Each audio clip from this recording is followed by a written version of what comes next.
Perkenalkan, nama saya Stefania Getrudis Nakonta Sadipun. Saya biasa dipanggil Nia. Saya dari Universitas Udayana dan di Orbit Future Academy ini saya ditempatkan di kelas Insight bersama Coach Ilma. Jadi pada video kali ini saya akan membahas mengenai satu kode program untuk ujian praktek. Jadi kode program yang saya pilih ini adalah KNN atau Key Nearest Neighbors.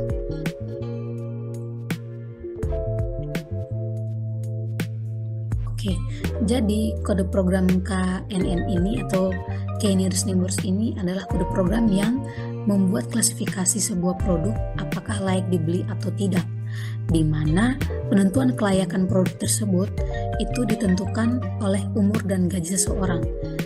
Nah, di sini pada kode program ini dataset yang digunakan itu adalah dataset yang dibagi menjadi data training dan juga data test, di mana data trainingnya sebesar 75% dengan data testing sebesar 25% yang kemudian akan dilakukan feature scaling.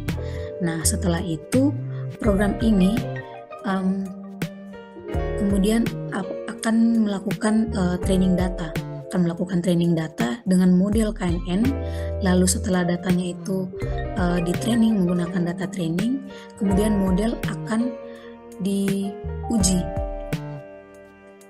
diuji menggunakan data test yang selanjutnya akan dicek kesamaan hasil akurasinya menggunakan confusion matrix. Nah, mengapa di sini dilakukan pengecekan kesamaan hasil akurasi? Karena program ini menggunakan dua model, yaitu model yang dibuat secara manual, yaitu menggunakan looping, nantinya akan saya jelaskan lebih lanjut lagi, dan satu modelnya itu adalah model yang menggunakan library Python. Jadi kedua model ini akan diuji menggunakan data test, kemudian setelah diuji kita akan menggunakan confusion matrix untuk mengecek akurasi dari kedua model tersebut. Nah, setelah itu barulah dibentuk diagram untuk visualisasinya. Selanjutnya ini adalah diagram alir atau flowchart. Ini dimulai dari mengimport library. Ada beberapa library yang digunakan. Selanjutnya kita mengimport dataset yang namanya Social Network Ads dengan format CSV atau Excel. Kemudian ini kita mengecek 5 data teratas dan terbawah, 5 data dari dataset Social Network Ads ini. Selanjutnya kita akan melakukan splitting data atau membagi data menjadi data testing dan juga data training. Nah, setelah itu kita akan mengecek data training dan data testnya itu seperti apa. Kita akan cek di dua variabel, yaitu untuk variabel X dan variabel Y. Selanjutnya kita akan terapkan feature scaling. Kemudian setelah feature scaling kita akan mengecek lagi data testing untuk variabel X dan Y itu seperti apa setelah dilakukan feature scaling. Setelah itu kita akan mencetak persebaran data untuk variabel age, lalu untuk persebaran data variabel estimated salary juga. Kemudian kita melatih model itu menggunakan data training dan data test. Kemudian kita cetak hasilnya, hasil pengujiannya, lalu kita uji model, dan terakhir kita cetak hasil akurasi prediksi. Kemudian ini adalah modifikasi kode program yang sudah saya coba-coba untuk memodifikasi kode program ini. Jadi yang pertama adalah modifikasi pada jumlah data testing. Awalnya jumlah data testing itu ada 0,25 atau 25%. Nah, di sini saya coba ubah untuk mengurangi jumlah data testingnya, yaitu sebesar 15% saja atau 0,15. Kemudian modifikasi selanjutnya ada pada visualisasi persebaran data. Nah, sebenarnya ini tidak ada di dalam kode program yang asli, tetapi saya coba untuk menambahkan, yaitu untuk melihat persebaran data di variabel age dan variabel estimated salary. Kemudian modifikasi selanjutnya adalah penggunaan satu model saja, kemudian mengganti nilai K. Jadi sebelumnya seperti yang sudah saya jelaskan bahwa kode program ini menggunakan dua model untuk melatih datanya, di mana model pertama itu adalah model yang dibangun secara manual dan model kedua itu adalah model yang dibangun dengan melibatkan library pada Python yang sudah disediakan. Nah, di sini saya mencoba untuk menghapus model yang dibuat secara manual ini. Itu modelnya akan menghitung jarak dari setiap data yang ada di dalam dataset. Jadi setelah dihitung semua jaraknya, barulah disorting atau diurutkan dengan urutan ascending order dari yang paling kecil sampai yang paling besar. Setelah diurutkan, barulah ditentukan 5 jarak terdekat untuk menentukan klasifikasinya. Jadi ini saya mencoba menghapusnya, tetapi saya tetap menggunakan kode program selanjutnya, yaitu kode program untuk model yang melibatkan penggunaan library Python, yaitu K-Neighbors Classifier.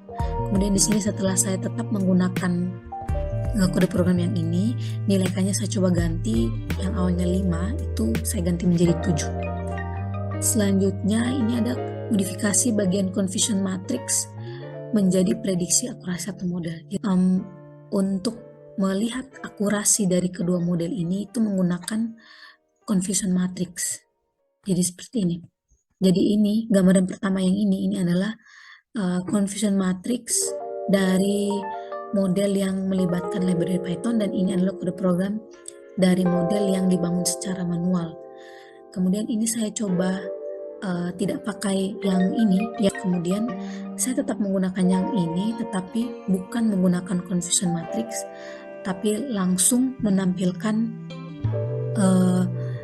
hasil akurasinya menggunakan classification report.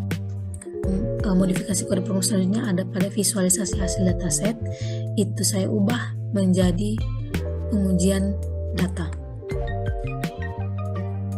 Jadi ini adalah kode program untuk menampilkan visualisasi hasil dataset seperti yang dijelaskan sebelumnya, bahwa nantinya akan tampil dalam bentuk diagram. Nah ini saya ubah untuk nantinya kita akan menguji data test.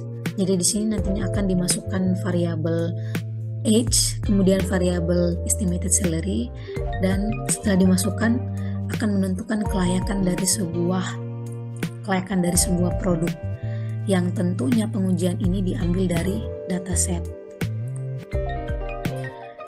Kemudian selanjutnya adalah demonstrasi kode program. Nah, ini di sini saya akan menampilkan output dari modifikasi-modifikasi yang telah dilakukan sebelumnya. Yang pertama, jumlah data testing. Ini adalah jumlah data testing yang before ini adalah jumlah data testing dengan 25%. Ini bisa dilihat ada banyak, dia sampai 3 baris. Nah, ini untuk yang bagian after, ini untuk jumlah data testing yang sudah diubah menjadi 15% saja. Kemudian demonstrasi kedua itu adalah visualisasi persebaran data. Nah, ini adalah output seperti yang sudah saya jelaskan sebelumnya, bahwa ini sebenarnya tidak ada di kode program yang asli. Untuk melihat persebaran data, yang pertama ini adalah persebaran data variabel age. Ini di sekitar mendekati umur 40-an.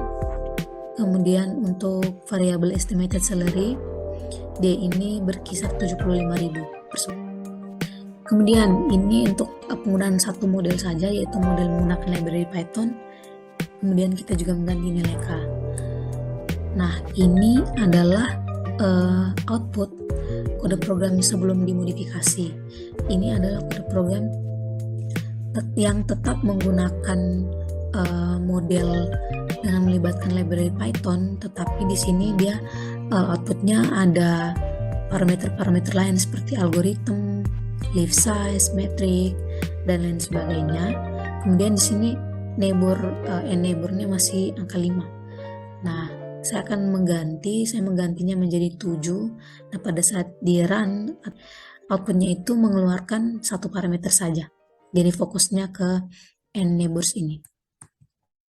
Demonstrasi berikutnya atau output berikutnya adalah confusion matrix yang saya ubah menjadi prediksi akurasi satu model saja. Jadi ini yang pertama, confusion matrix itu dia melihat akurasi dari kedua model ya. Nah, ini akurasinya dapat dilihat 0,93% sama. Kemudian ini adalah prediksi akurasi satu model. Jadi di sini saya menggunakan model yang melibatkan library Python, tetapi tidak menggunakan confusion matrix. Saya menggunakan classification report. Jadi di sini dapat dilihat bahwa akurasinya juga sama 0,93. Dan yang terakhir itu adalah visualisasi hasil dataset yang diubah menjadi pengujian hasil dataset. Nah, ini adalah visualisasi hasil dataset yang dibentuk dalam bentuk diagramnya. Ini seperti scatter plot berupa titik-titik. Yang merah ini adalah produk yang tidak layak dibeli, dan ini yang hijau ini adalah produk yang layak untuk dibeli.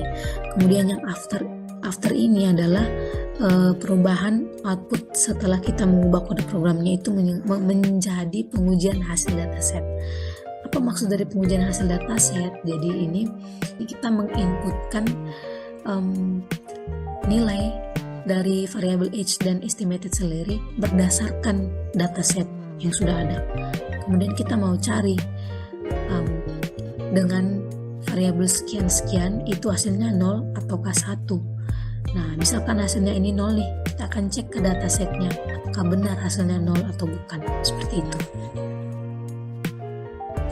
Nah, ini adalah analisis perbandingan hasil modifikasi kode. Jadi yang pertama, jumlah data testing, hasil yang keluar itu tidak terlalu beda jauh karena hanya mengurangi jumlah data yang awalnya 25% menjadi 15%, di mana ini kita menambahkan data. Kemudian untuk visualisasi persebaran data, pada kode aslinya tidak tertera, tetapi pada kode yang sudah dimodifikasi itu ditambahkan untuk melihat hasil persebaran datanya itu seperti apa. Kemudian yang ketiga, satu model saja dan mengganti nilai K. Dua model ya, menggunakan dua model yang dibentuk secara manual dan menggunakan model yang menggunakan pemanfaatan library Python. Nah, setelah dimodifikasi, hasilnya itu tetap mengeluarkan jumlah dari nilai K, yang berubah hanya nilai K-nya saja. Kemudian hasil dari confusion matrix yang diubah menjadi prediksi akurasi satu model itu adalah untuk confusion matrix pengecekan akurasinya itu sama-sama 0,93 untuk model yang dibuat sendiri dan model yang melibatkan library Python. Kemudian untuk prediksi akurasi satu model, yang mana ini saya cek menggunakan classification report, itu hasilnya juga tetap sama. Hasil yang dapatkan yaitu 0,93. Dan yang terakhir itu visualisasi hasil dataset yang kita ubah menjadi pengujian hasil dataset.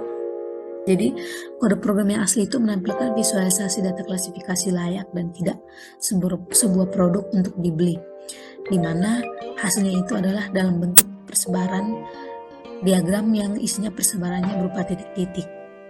Kemudian kode ini dihapus dan saya ganti menggunakan kode untuk melakukan pengujian hasil dataset dengan cara menginputkan umur dan gaji.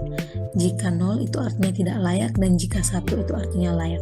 Nah, pada saat saya mencoba, saya menggunakan salah satu dataset, kemudian saya coba, hasil yang tertera itu adalah 0, dan kemudian saya cek kembali datasetnya sama, menunjukkan hasil yang sama.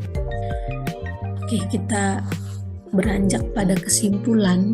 Jadi yang pertama, data itu harus dilakukan feature scaling sehingga skala data menjadi kecil dan hasil program akan lebih optimal. Kemudian yang kedua, jika data training semakin banyak, maka akurasinya itu akan semakin baik. Dan jika data trainingnya sedikit, maka akurasinya itu akan menurun. Kenapa semakin banyak akurasinya semakin baik? Karena program semakin banyak belajar menggunakan data training sebelum dites dengan menggunakan dataset. Kemudian yang ketiga, nilai K atau jumlah tetangga terdekat itu dia juga bisa menentukan akurasi, di mana nilai K itu sedikit, akurasinya akan meningkat, dan jika nilai K itu banyak, akurasinya akan menurun.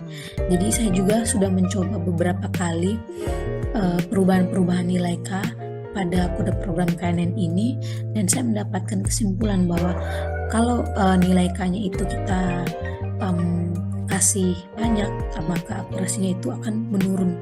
Tapi kalau kita persedikit nilai K, itu akurasinya akan meningkat. Kemudian yang keempat, kombinasi yang tepat untuk mendapatkan model yang bisa menampilkan hasil atau prediksi yang baik itu adalah model dengan data training yang banyak. Data trainingnya itu banyak, tetapi nilai K-nya itu sedikit. Mungkin itu saja yang bisa saya sampaikan. Mohon maaf apabila terdapat salah kata dan juga kata-kata yang kurang dipahami. Terima kasih telah meluangkan waktu untuk menonton video ini dan sampai jumpa.